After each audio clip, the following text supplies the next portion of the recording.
നമസ്കാരം. Raf talk ഫുട്ബോളിലേക്ക് അവർക്കും സ്വാഗതം. ഇന്നലെ പോർച്ചുഗല് ഏകപക്ഷീയമായ 3 ഗോളുകൾക്ക് തുർക്കിയെ പരാജയപ്പെടുത്തുമ്പോൾ താരമായത് ബെർണാഡോ സിൽവയാണ്.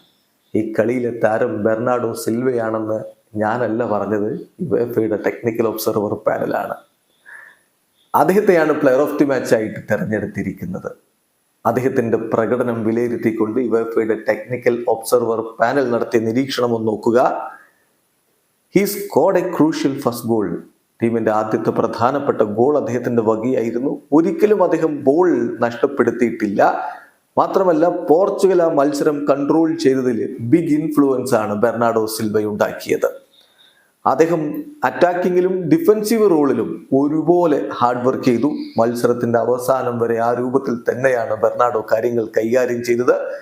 കളിക്കളത്തില് മറ്റെല്ലാ താരങ്ങളെക്കാളും ഇൻസിസീവ് ആയിട്ടുള്ള സ്റ്റാറ്റ്സ് അദ്ദേഹത്തിനുണ്ട്. 3 കീ പാസുകൾ അദ്ദേഹം നൽകുകയും ചെയ്തു എന്നാണ് യുവേഫയുടെ ടെക്നിക്കൽ ഒബ്സർവർ പാനലിന്റെ ഒരു നിരീക്ഷണം. തീർച്ചയായിട്ടും മികച്ച പ്രകടനം തന്നെയായിരുന്നു ബെർണാഡോ സിൽവയിൽ നിന്ന് വന്നത് എന്ന കാര്യത്തിൽ ഒരു തർക്കവും വേണ്ട. തുർക്കിയെക്കെതിരെ 69 ടച്ചുകൾ, ഒരു ഗോൾ അദ്ദേഹം നേടി, 2 ഷോട്ടുകൾ തീർത്തു. അതിലൊന്ന് ഓൺ ടാർഗറ്റിലേക്കായിരുന്നു. ഒരു ബിഗ് ചാൻസ് അദ്ദേഹം ക്രിയേറ്റ് ചെയ്തു. 4 കീ പാസുകളാണ് യഥാർത്ഥത്തിൽ അദ്ദേഹം കൊടുത്തിട്ടുള്ളത് എന്നാണ് സോഫാ സ്കോറിന്റെ സ്റ്റാറ്റിസ്റ്റിക്സിലുള്ളത്. 52 പാസുകളിൽ 48ഉം അദ്ദേഹം ആക്യുറേറ്റ് ആയിട്ട് കൊടുത്തു. അങ്ങനെ എക്സലന്റ് പെർഫോമൻസ് ആണ് ബെർണാഡോ സിൽവ നടത്തിയത് എന്ന കാര്യത്തിൽ തർക്കമില്ല. മിന്നും പ്രകടനം നടത്തി ബെർണാഡോ. പോർച്ചുഗലിന്റെ വിജയത്തിൽ സുപ്രധാനമായിട്ടുള്ള റോൾ അദ്ദേഹം വഹിച്ചിട്ടുണ്ട്. വീഡിയോ അവസാനിക്കുന്നു.